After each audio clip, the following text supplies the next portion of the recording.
What is the deal, man?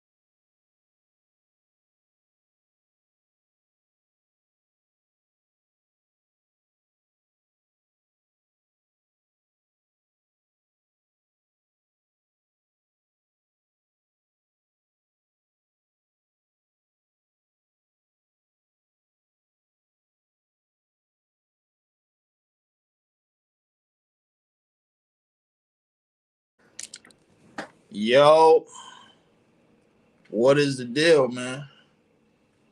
It's your boy. Y'all already know what time it is.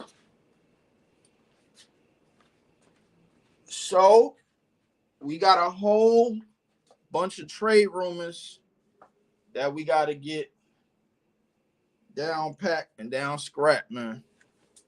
It's a whole bunch of trade rumors. Appreciate everybody coming in, man. Jose, salute my brother.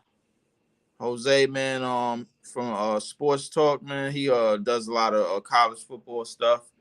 Podcast over there, big time football guy, Seattle Seahawks guy, man. Shout out to him. Shout out to Jose Rodriguez, man. Sure, shout out, man. Appreciate the follow, appreciate the walk in. We gonna get right into it. So I was just on Chilltown, Fluent in Chilltown show. They was talking about trades and everything. Obviously I'm gonna get to the Nets first. Um, Appreciate everybody chiming in. Appreciate all the likes and subscribes, man. If you just coming in, hit the like, subscribe button, and follow the page, man. Tell a friend and tell a friend to tell a friend. And 111. Appreciate all the subscribers to the page. All 111 of y'all. For real, man. It's small, man, but it's little by little is growing. You know what I'm saying? So I appreciate everybody. But we gonna get right into it, man. These trades is happening. Is supposedly happening. Obviously, the Knicks. The Tangerines. Just traded quickly and R.J. Barrett for OG Anunoby. I think they got Precious Achua as well. The Knicks. Uh, they gave up more homegrown talent. Shout out to my man Herb K. Shout out Herb K. Always salute. Um, they gave up homegrown talent. I'm seeing a domino effect over there. Obi Toppin walked out the door. Now he's playing with the best offense in the league in the Indiana Pacers. Um, and now you have R.J. Barrett and Emmanuel Quickly. Emmanuel Quickly was looking for $25 million a year plus. The Knicks wasn't about to pay that. So now the Knicks got a player that they got to pay after this year and coming off right off a contract. Quickly was probably going to get a restricted deal, and he's probably going to have to settle for that restricted deal. So it is what it is. Might be the best offensive team right now. Over the Pacers, I don't know. Maybe if Julius Randle could prove that he ain't a fluke, I'm willing to put some type of stock in it, man. I'm willing to put a little bit of stock in it, a little bit, Irv, man. But I mean, who knows, man? We're gonna have to wait and see. Um, the biggest name that is associated with the Nets trade or with Nets trade side of things or whatever the case may be. Obviously, I think y'all all have probably figured it out already. That is most likely Mikal. I mean, excuse me, not most likely Spider, Donovan Mitchell. Donovan Mitchell wants to be in New York. Obviously, everybody knows, I don't know if he wants to be with the Knicks so much anymore because now that Jalen Brunson is over there, the Knicks didn't want to pull the trigger on a trade on him a while back, but they pulled the trigger on the trade for OG Anunoby. Brunson was gonna come to the Knicks regardless, and they were gonna have them both. But what I think they were most afraid of is that both players have somewhat of the same play style. Neither one of them is pass first guards. Brunson can get assists. I'm not saying that he can't. Um, he may be a little bit more passive than Donovan Mitchell. I think Donovan Mitchell is probably the better combo. Donovan Mitchell, man, could definitely score. He could definitely score the basketball for sure. Offensively, we know what he brings. Defensively, he's a top 2 in steals, even though SGA is leading the steals column by a mile, and I think like 2.7. And then the second one up is Donovan Mitchell was at 1.8. You know what I'm saying? So it is what it is, and but the realistic trade prospect for the Nets is probably Donovan Mitchell, which brings me to the trade packages. Now, Dinwiddie is probably going to most likely be in that deal because for him to come over here, Mikal is still probably going to be here, and Cam Johnson's probably going to be here. Outside of Mikal, there's only 2 other players that are worth trade bait right now. And those 2 other players are Cam Thomas and Nick Claxton. Now, I know what people are thinking. I know what my Nets brethren is going to say. I know what my Nets family is going to say. Yo, we tired of trading your homegrown talent. We tired of trading draft picks, man, the people that we drafted. I'm thinking to myself, yo, listen, we've been trading them. It ain't going to get no better because they ain't a part of no real timeline. You asking them to be a part of a team that, they don't have the ability to carry. You know what I'm saying? Cam Thomas has hit the bench again, like Chilltown has said. The struggles continue. The menace is getting lower, and his abilities are not being used properly. They're not being used properly. I think Donovan Mitchell fits a little bit more. I know for a fact that Donovan Mitchell wants to be in New York at some capacity, so he may just settle for the Nets if it comes to that. Now an extension, and now if you do that, now that means that another extension is blooming. So that means you would have to get Nick Claxton off the books. That means you would have to release Nick Claxton as well. My man Herb K said, bro, D Mitchell should really stay out of New York, bro. I agree with you. He just definitely stay out of the way of the Knicks. Stay away from them. You don't want to be with them. You know what I'm saying? So Nets really needs a D Wade right now. Nets need a whole bunch of stuff. So the thing is, we don't want to stop there. So the reality is, Spider, if you could hawk Spider out of here, that means Cam Thomas will probably be in that trade as well. Now the only reason why I said that said Cam Thomas instead of Royce O'Neal because Royce O'Neal and Donovan Mitchell has played together. Now, if you're looking at that, that means if he goes there, they get some money off the books, and with Cam Thomas, the Cleveland Cavaliers can get basically a young player and save some money with young player contract in Cam Thomas because Cam Thomas probably has another rookie restricted deal coming up or something of the exchange. I got to get on my other phone to figure out how the money gonna work. So Cam Thomas would have that deal opened up.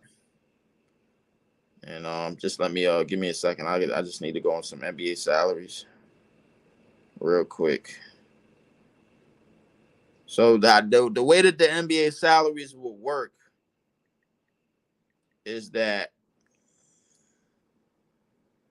they would come up off of Dinwiddie. Dinwiddie is up for some money, but you're trying to get more contracts. You're trying to get guys of more contracts. That's what you're trying to get the guys of. The Nets have the 18th highest payroll coming into the season. Just the 18th. They're only 18th in payroll. So the thing is, hold up. Let me see. Wait, where's Cam Thomas? Cam Thomas is still on the books for 2 more years. You would get him off. Dinwiddie is making 20 mil this year and probably is looking for a new contract. So that means you get away from him and then you find somebody else. Now the Cavaliers with Spider has a couple of more years, but we know that he doesn't want to be in Cleveland, and he has a player op in the start of the 2025 season. So the thing is, the Nets would be getting him. The Nets have to sign him to an extension almost immediately, and that's not no real money. Be it the reason being is because the Nets haven't really signed no real money. That means Claxton would have to come off the books as well, because Claxton is only making $9.6 million. You get Claxton off the books, that means you still got Mikal for 2 more years. And obviously Cam Johnson just signed to a $100 million contract, which basically is already in play. Ben Simmons has 1 more year after this, which is a big ass hip hip hooray. And then outside of that, you got other expiring contracts. You got DSJ expiring contract. You got Royce O'Neal expiring contract. Lonnie Walker expiring contract. You know what I'm saying? So look, like the reality is that a lot of these young players are still going to be here. So if you're the Nets, do you want to give up any young players? No. You want to give up expiring contracts. But at the same time, you don't really have no true picks coming up in the future. So you kind of do want to give up as much trade bait as possible. The biggest trade bait on this team right now, Nick Claxton and Cam Thomas. You might throw Dinwiddie in a deal with Cam Thomas just to get Donovan Mitchell. And if you want to go shopping somewhere else, the next destination, Utah Jazz. Because the thing is, you're not going to wait for any more picks. Utah Jazz. The Lauri Markkanen is only getting paid $18 million next year. That's it. So if you could get him, you'll be okay. Other contracts, they got to sign other guys too. They got to re-sign the Chris Dunns of the world. They got to re-sign the THTs and the Kelly Olynyk's of the world. So it's a lot of things that could go your way. Now, in other news, I'm hearing Pascal Siakam's names come up and DeJounte Murray's name come up. Now, DeJounte Murray, the only thing problematic with him is that his relationship with Jacque Vaughn and the way things went down in San Antonio didn't end well, because Jacque Vaughn was a part of that staff out in San Antonio that didn't went well when DeJounte Murray had finally skipped up out and left. So the reality is they're not looking for temperamatic players. No way Milwaukee is getting smoked right now. Hold on. Milwaukee. I really wasn't watching any of the games. There was only 2 games on tonight, so I wasn't watching it. Milwaukee is down 102-99. Yeah, they are losing right now to the Spurs. Spurs are at home. So yeah, so Pascal Siakam, another guy that's on the trading block. as well as Toronto has been playing, and they have been playing pretty okay. I think Siakam, obviously looking for a new contract. It's all about what team wants to sign him to a new deal. Now, if I'm hearing that the Indiana Pacers could be in this, but if you the Indiana Pacers, you like what's going on offensively. You like what's going on to bad. The Nets can't trade for a coach. Too bad. Yeah, it's too bad we can't trade for a coach, but I don't really think it's the coach's problem right now, Jose. I think it's the fact that this team came into the season with hopes that a playmaker, Ben Simmons, was gonna hold this team afloat, and that's not the case. So now they need to go at now they need to reboot and go after somebody else. They was hoping that Ben Simmons was gonna be okay to run this team, but after this year they could use a amnesty clause or somebody, because I don't think anybody's gonna buy out $40 million from him, so they could use an amnesty clause and they could get $40 million off the books, and they don't have to pay him no more. So Ben Simmons is not going to see another red cent from the NBA ever again. So OG Anunoby would have to pick up a player op. Dame with his first three of the game. Bro, with 8 minutes left in the fourth. Yeah. Dame has been struggling for sure. So the reality is Pascal, who's making 37 right now, or Lauri Markkanen, who's only making 18 right now. I would pick Lauri Markkanen because Lauri Markkanen, his contract will probably go up to the 20s. Lauri Markkanen, in terms of shooting, I wanted Pascal, but I'll probably settle for Lauri Markkanen. Lauri Markkanen is a little bit better offensively. He can play the 3 to 4 to 5 at any given time. So, I mean, you'll probably have to run with that.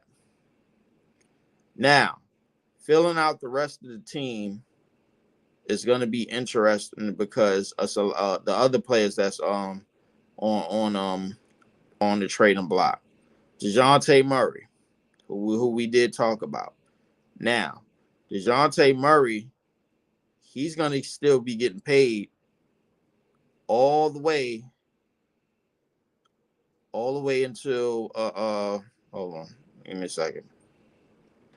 DeJounte Murray is going to see cash all the way until 2027.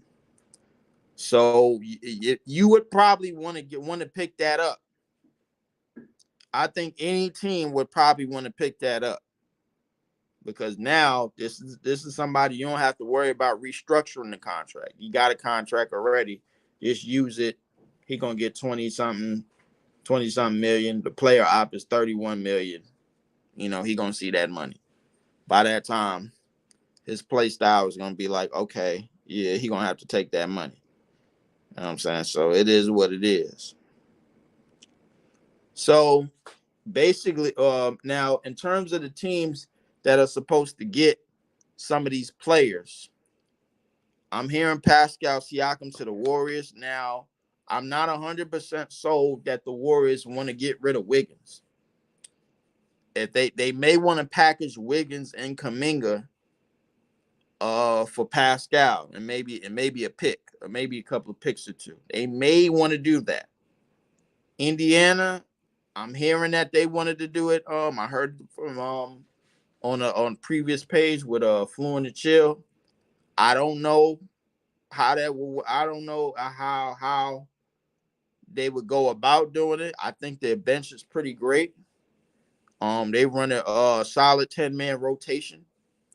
A lot of guys, a lot of guys that get in the games, man. They could get on the scoreboard. They could get on the stat sheet and fill up the stat sheet and help out with the best offense this year, the number one offense this year in every spectrum. Number one in offensive rating, number one in scoring, every which way. So they could definitely help out with that. Now, if he's sent to the Warriors are basically they're gonna have to start moving more pieces because maybe they're gonna want to resign him. Pascal is probably gonna be want to get resigned. Would Pascal be a good fit in Miami? Yeah, he would, but I don't think Miami is contingent on giving up anybody. I think Miami is sold on their young players. Um, they sold on Jaime and a lot of their young talent out of the G League and everything. So I don't think Miami is really worried about getting anybody in the trade. I think Miami is okay with grooming their young guys. They probably the only team that's willing to groom their young guys and just skip out on free agent talent and trades, because Pat Riley ain't really pick up the phone and make nothing. Pat Riley is okay with letting them young guys. All right, yo, I drafted you. Here it is. We gonna work with you. Jaime is playing great. Couple of other rookies, man, they get they shot, man. They played pretty well, and that's what it is. Our problem is that we don't apply that. We don't apply that. Said we don't want. My man Joel B said we don't want Pascal in Miami. Listen, exactly what I was saying. I think Miami is okay with grooming their young talent, and they're starting to get more and more young talent. Anytime you get a gym like Jaime in the draft, man, and he works out for you right away, that's good. We really looking for a point guard upgrade with Tyler Hero. Yeah. I think that could be true as well. Um, I don't think it's a point guard necessarily on the market that that y'all would willing to just just to start giving up pieces for. That's just me. I think they're gonna play this Kyle Lowry thing out and maybe dig through the draft or go back into the G League and see what they got over there. Because they have drafted pretty well. I think they hit a solid hit on this draft with Jaime. Jaime is playing pretty well, so I don't think the Miami Heat really care about trades at this moment, man. Shout out to Joel B, man. Um, I think Miami is fine with that. The only thing about Miami is that they already proved that they could win the East. They got to prove that they can win the whole damn thing. That's their only thing. Like if they could get over that last hump and prove that they can win the whole damn thing, maybe. But you got to ask yourself, how much time does Jimmy have left? As leading the team, how much can Bam make an ascension? Can Bam make an ascension to the to being one of the strong lead guys on this team? Because when Tyler Hero goes out, he's forced to be the second best player. But you got to ask yourself, man, do Bam really want that? I think Bam is okay with doing the little things and doing all the other things on the court. I don't think I don't think he's really looking for the reins of the top scorer and the top rebounder, top assist guy on the team. Because the thing is, defensively, if you do that, like the Nuggets, it worked well for them because they pretty much put the ball in Bam's hands and told him to beat us, and then he didn't do it. You know what I'm saying? That top of the key mid range jumper is not as efficient. Bam probably needs to lower his head, make more plays, get into the basket. When you've seen when they're outmatched, Butler and Bam, their idea of getting both feet in the paint is planting in the paint and taking that short close range fadeaway. But the thing is, man, they listen, they it's gonna be interesting to see if they could max out something, you know. Said my man Joel B said, I think Miami gonna keep Kyle Lowry and look at point guards from the next draft like Nikola Topic. I don't know who that is. Foul on Giannis. Oh yeah, just watching the game. So Wemby will prevail today, bro. Currently off the bench.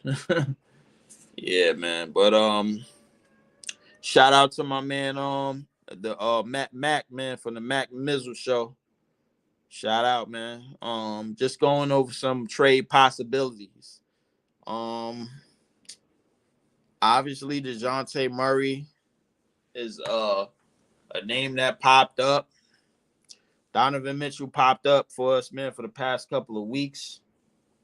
I would like to listen. I'm more than willing to take my chances on Spider. You understand? But to me, that listen, something better click. Some of this shit better work. I'm getting a little drowsy right now, but I'm managing. Hold up, let me see. Bam, my man Joel B said Bam don't like to bang down low because he undersized. He in the same situation as Claxton, but Miami is better, and that covers him. I would say that. I would say he covers a lot of things for Miami as well, man. I think Bam could deal with the paint, to deal with the paint defensively on his own. Like he could sustain it a lot longer than Claxton. I don't think Claxton has the build for it. Claxton is real, but they both realistically fours. But the thing is, I don't think they apply much pressure offensively for fours, and they don't have anybody at the five that applies much pressure offensively. You know what I'm saying? So offensively, do they apply much pressure at the four? I doubt it. Do they apply as much pressure at the five? No. The way that you got to be able to do it, bro, you got to put somebody alongside of them that can take the pressure off of what they do, like at a B minus C plus tier level. Like in terms of offense, Claxton and Bam, like they need somebody around them, like a Dirk Nowitzki type player to take that type of pressure off of them. Because if that happens, then you're gonna see the best of both players. You know what I'm saying? But if it don't happen, then they still gonna be playing the same defense and picking up. Rotations is gonna get exposed. Defensive sets is gonna get exposed. There's a whole bunch of things that's just gonna get exposed.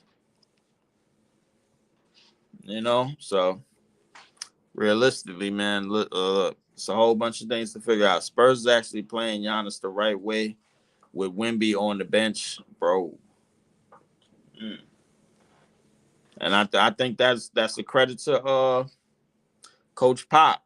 Coach Pop, he know how to play defense. He know how to find weaknesses. He know how to do all of that.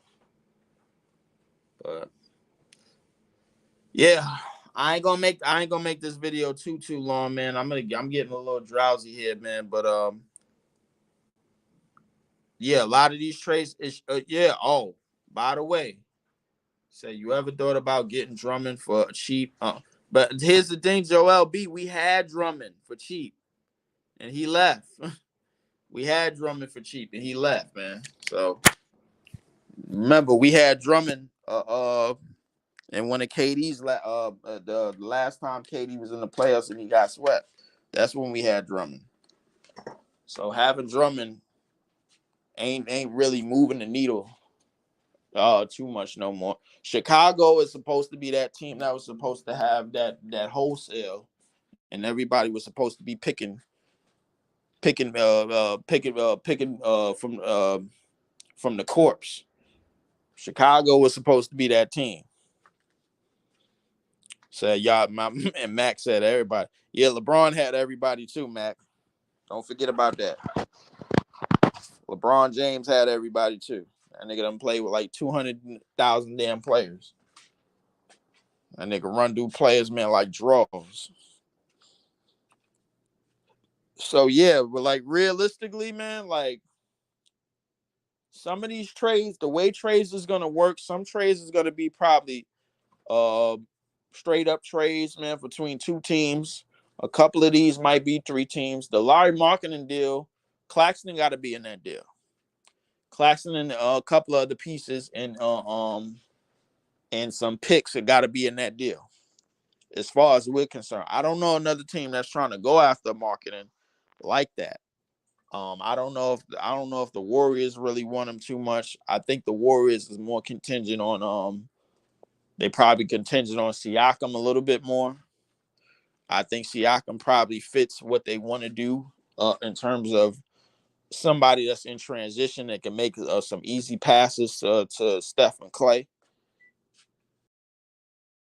That Larry Marketing can't do that. I think Larry Marketing is probably going to look for his shot a little bit more.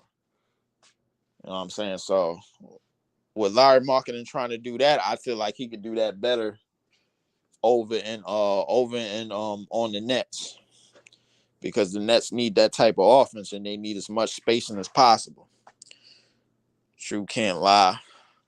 LeBron can't stay in one place long enough. LeBron can't stay in one place long enough, and if he does, he doesn't like seeing the same damn people year after year. So yeah. So realistically, it has to be a medium. It really has to be a medium, man. Who knows? Who knows how this is gonna work? So nobody really knows how this is gonna work, man. So um Donovan Mitchell is another player. I don't really see other teams like I don't really see him trying to get to the Knicks. The reason being is because the Knicks already have Brunson. The Knicks already have Brunson, and I don't think they really care too much for going after him. So who knows how this is gonna be? But the trade, listen, uh, trade deadline is coming up real soon. Trade deadline is coming up real soon, and the whatchamacallit, and the All-Star break is coming up real soon. So right around the time of the trade deadline, All-Star break ish, trade deadline ish or whatever, I think we're gonna see exactly, man, what GMs want to do, want to make the switch, or what GMs just want to keep their job, man. But I'ma holla at y'all, man. Until the next time. Peace.